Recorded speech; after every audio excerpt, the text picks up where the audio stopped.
Welcome back to the deep dive. Today, we are taking a massive stack of sources. We've got articles, personal notes, raw demo transcripts to begin charting the emotional architecture of Oliver's most ambitious project yet. Feels like a big shift, doesn't it? Mm. We've spent, what, months now tracing the narrator's journey through that intense, chaotic landscape of his debut album, A Night on the Earth. Oh, absolutely. And for you, our listener, you've walked right through that with us, through the betrayal, the self-sabotage, and that grueling fight for sanity. Exactly. And we left the narrator in a state of, I think we called it hard-won, incredibly fragile stability. It wasn't a clean ending. That's the key word right there. Fragility. I keep coming back to that. We saw him reach track 10, You're My Home, and the effort was so intense he had to admit, he put chains on my soul so it won't run away. That line is just devastating. It's not about freedom or victory. It's about containment. Right. And his survival in For Another Day, the final track, it wasn't a triumphant victory lap. It was just a commitment to tomorrow, a plea to be kept, really, and nothing more. It was a story about managing trauma, about forcing commitment onto chaos, and realizing that recovery isn't a destination, it's a continuous, day-to-day trudge. He survives his own internal destruction, but that final note of the album really suggested the fight was far from over. Okay, let's unpack this. Because right now, we are pivoting entirely. We're moving from the finished, analyzed product of A Night on the Earth, the night of the struggle, you could say, To something completely different. We're looking at Oliver's upcoming second album, tentatively titled A Dawn on the Earth. It's a literal shift in focus, right? From the darkness and the immediate crisis to, well, to reflection and maybe a peek at some future light. In this transition, it isn't just conceptual, it's not just a clever title, it's deeply personal and rooted in a very specific timeline. This deep dive today begins our exploration of the next era, an era that's explicitly framed by Oliver looking back 30 years and assessing his present life. And it's all centered around a huge personal milestone. A huge one. That milestone, for those of you who don't already have it circled on your calendar, is his 50th birthday. It's coming up on February 25th, 2026. This album is designed as this massive retrospective. It's a look back to the raw, chaotic heart of the mid-90s, but it's blended with a snapshot of the grounded man he is today. It's the synthesis of the artist he was and the man he became. And what I find most fascinating about the architecture of A Dawn on the Earth is that it refuses to give us a sanitized view of that journey. Yeah. It doesn't just feature these, reflective new songs written from the comfort of 2025's stability. No, not at all. Instead, he's intentionally integrated 3 raw, older cornerstone tracks, demos really, written way back in that mid-1990s period. Yeah, pulling them right out of the vault. And our mission today is to dive deep into one of the most abrasive, one of the most challenging, and conceptually heavy of those older tracks, the unreleased heavy metal demo, The City of Death, written in 1996. And this creates an immediate, really striking narrative challenge for you, the listener. I mean, think about it.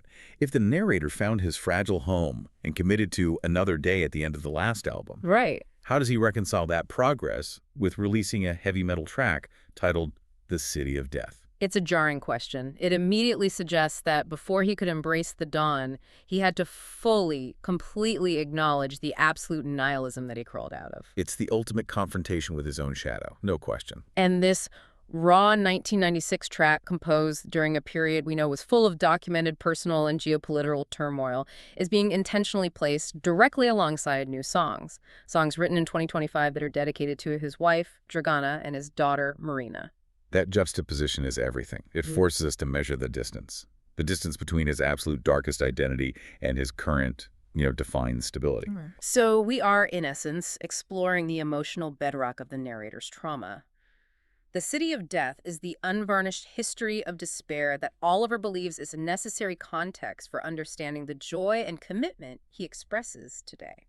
It's like moving from a fragile recovery straight back to the aggressive sound of the abyss he escaped.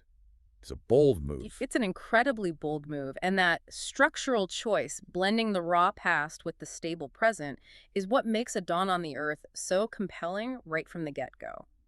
So let's delve a bit more into the album's structure, because this framework is just critical to understanding the shock of encountering the City of Death. Right, the context is everything here. This album uses that 50th birthday marker in February 2026, not just as a date on the calendar, but as a central theme of time and reflection. So it's a real anchor point. It's a powerful retrospective lens. I mean, looking back, 30 years places him squarely in 1995 and 1996, a period defined by chaos. And we know this from his biography. These were years characterized by the emotional fallout from the Balkan conflicts, extreme personal uncertainty. And the crushing economic reality of hyperinflation. I mean, when you listen to the lyrics of The City of Death, they aren't just personal angst. They feel rooted in that sense of systemic collapse, that inevitable doom that defined the wider worlds for him then. And the tracklist itself is a perfect map of this emotional time travel. The whole album is a synthesis of that raw, historical self and the reflective, grounded self of 2025. And the three older songs, they function like time capsules of those years. Yeah. We have the Springsteen-like rock ballad, Hey Johnny, from 1995. Right. And the country blues ballad, Where is the Justice, also from 1995. And these, they suggest searching, maybe a bit of cynicism, but they're still in recognizable rock structures. Familiar territory, sonically. Exactly. And then you have the jarring outlier, The City of Death, a heavy metal track written in 1996. It just sticks out completely. And now you have to compare those raw 90s sounds with the mature 2025 material he's putting on the same record. You've got Just the Rain described as a sweeping, Clapton-like blues anthem. Which sounds beautiful. Then Lone and Simple Life, a reflective Springsteen-style ballad about contented domesticity, and this vulnerable acoustic song, Fighting Till the Night. That mix is so deliberate. It's not an accident. It places the aggressive, unmanaged despair of the 1990s, The City of Death, directly alongside the stability and love defined by his family today. The album basically demands that the listener trace that emotional journey and understand why the narrator is so committed to his present life. Because the alternative was this absolute darkness. And the sonic departure in The City of Death is maybe the most forceful statement of all.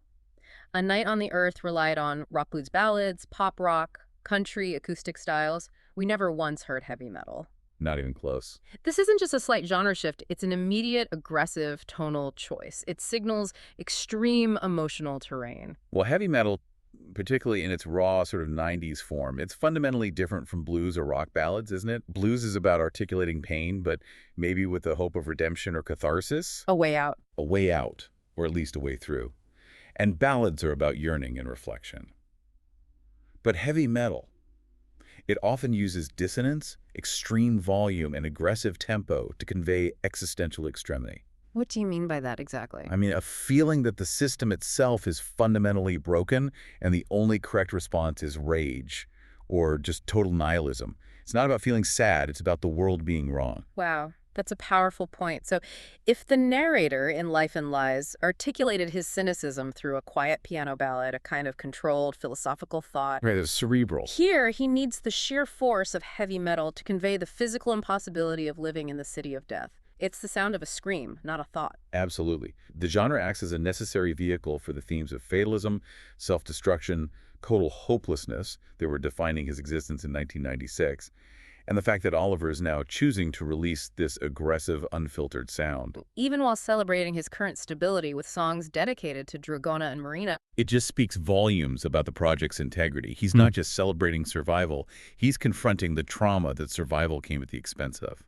So the narrator's current life is built on family and commitment, but The City of Death is the sound of his original home absolute isolation where only pain is granted the right to live. A terrifying thought.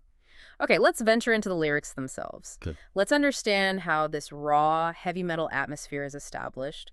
The song immediately opens with a declaration of terminal solitude that feels almost cinematic in its starkness.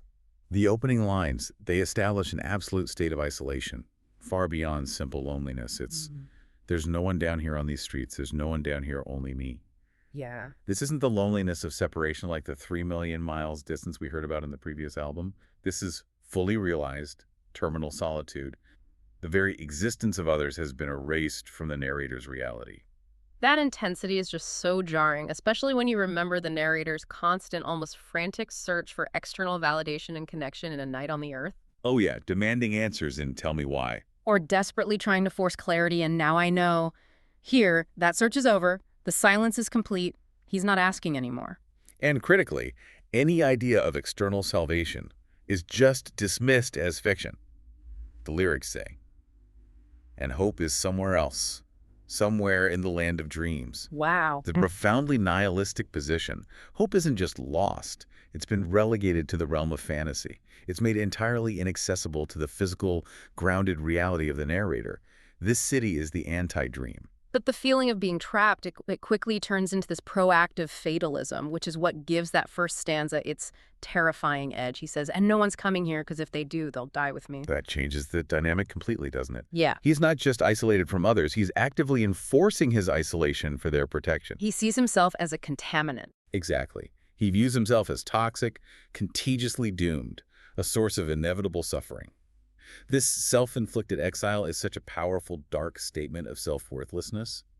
The only good he thinks he can do is ensure others never, ever enter his orbit. It's a complete inversion of the yearning for intimacy we heard in the previous album. I mean, when he faced death in I Don't Want to Die Tonight, track 9, he sought peace through shared intimacy. I just died baby tonight in your arms. Right. But here, the death he faces is solitary, and he's actively keeping others away from the dangerous street of this city. He's a gatekeeper to his own hell. And this internal logic brings us to the core, inverted belief system of the city. If the narrator is protecting people from his toxicity, then life, as we understand it, full of shared experience, optimism is impossible. The only constant viable entity is pain. And that line is really the engine of the whole song's philosophy. In the city of death, only the pain is here to live. Everyone else will die on these streets. That is a brutally efficient expression of cynical existentialism.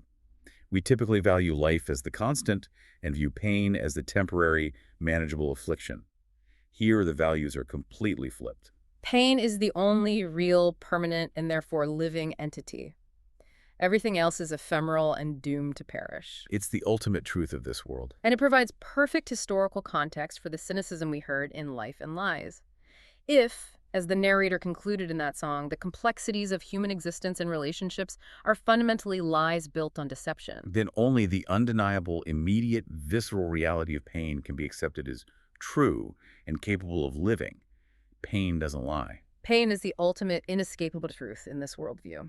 And the system offers no hope of exit or redemption, which is vital to that 1996 mentality he's in. He says, no one returns, no one repeats. So there's no learning from mistakes, no second chances.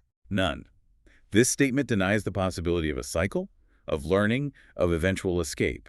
The cycle of pain isn't just persistent, it's terminal and absolute. This finality makes the subsequent struggle in A Night on the Earth, appear even more heroic. He was fighting against the self-declared closed system. Okay, moving into the second stanza, the focus shifts. It becomes more about the immediate physical despair. The narrator attempts to escape but is defeated before he even starts, detailing the sensory horror of his entrapment. He tries to run, but he's stationary. The line is, I try to run, but still I'm here. My strength is fading with my fears. It's such a profound image of futility. It is. On the surface, the narrator's making an effort, but internally, the exhaustion is already set in completely.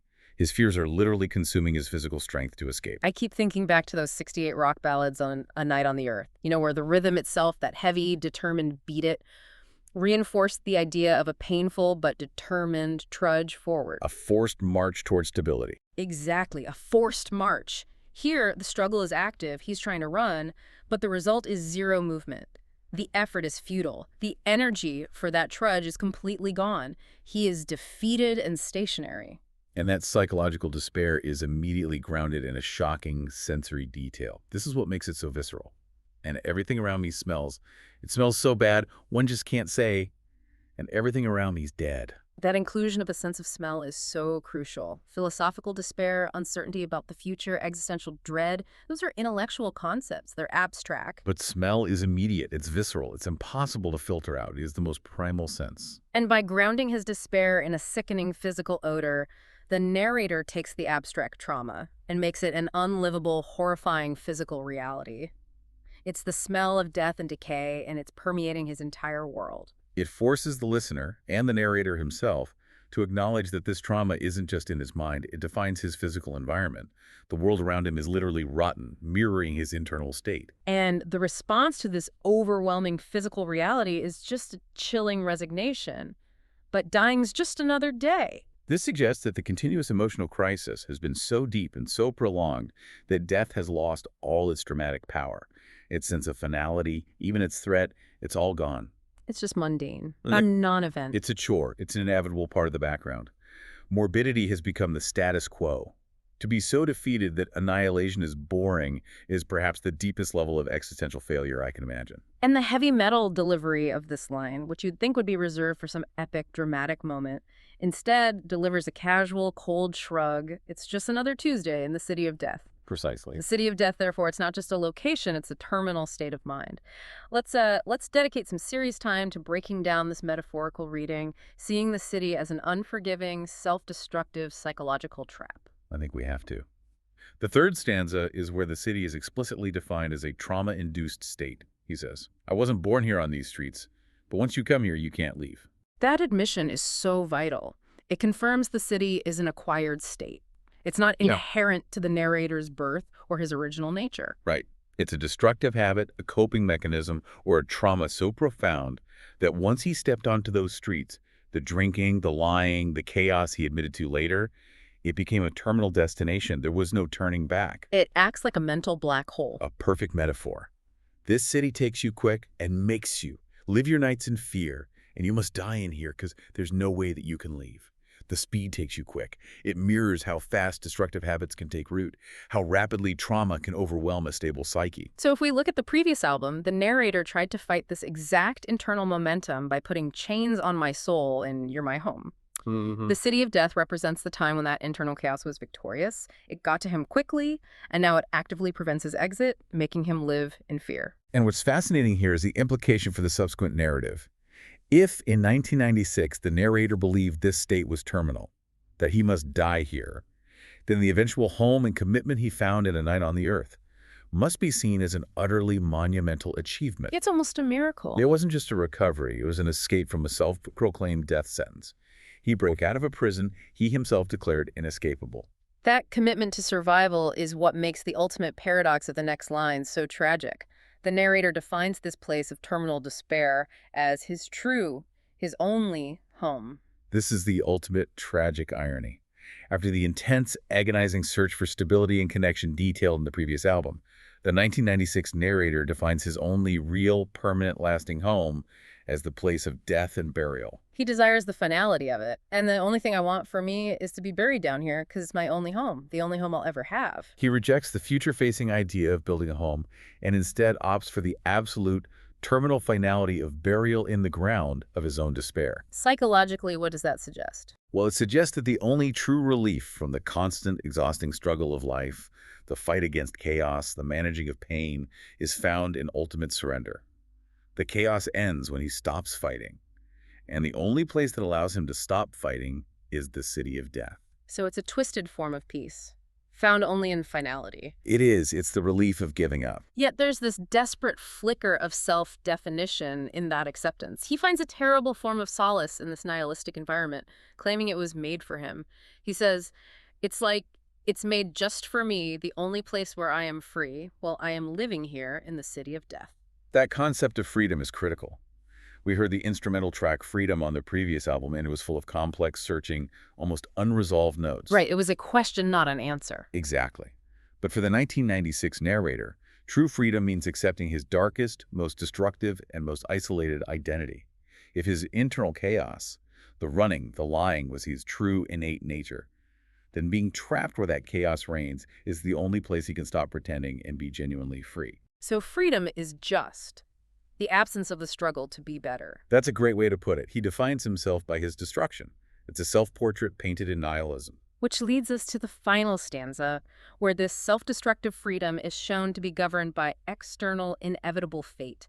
He acknowledges a powerful force dictating his surrender, even if he doesn't want it. Yeah, and the imagery of inevitable doom is laid out with startling clarity. We get these violent visuals where the streets are covered with blood. But this chaos is immediately juxtaposed with this chilling order. And all the souls are waiting in line. That contrast is profoundly resonant with the 1996 context. The blood speaks to the immediate violence, the personal pain, the danger of the time, perhaps an echo of the geopolitical conflict right outside his door. But the souls waiting in line, that implies a bureaucratic, inescapable fatalism. Even death and destruction are organized, orderly, and part of a system greater than the individual. It's so chilling.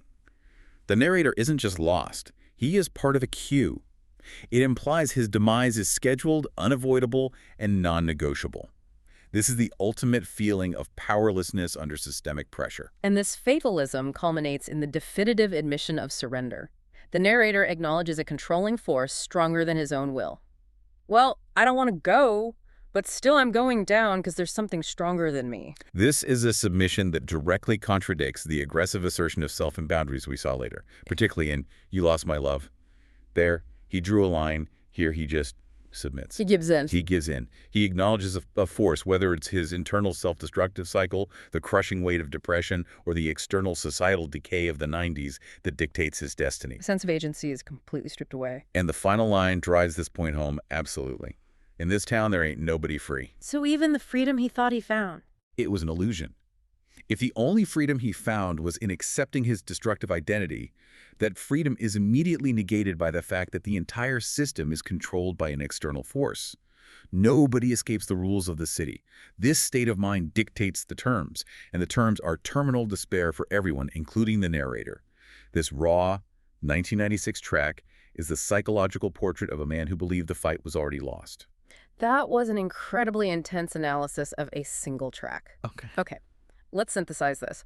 What does this unreleased heavy metal track mean for the broader narrative of Oliver's work and the overall promise of a dawn on the Earth? If we connect this to the bigger picture, I think The City of Death functions as a perfectly preserved time capsule. It captures the raw, trapped, and cynical mentality of the 1996 writing period, which we know was deeply marked by the personal psychological toll of living through the fallout of geopolitical conflicts, economic collapse, and just deep, pervasive uncertainty. And the choice of heavy metal, as you said, wasn't just aesthetic. It was a psychological imperative. Right.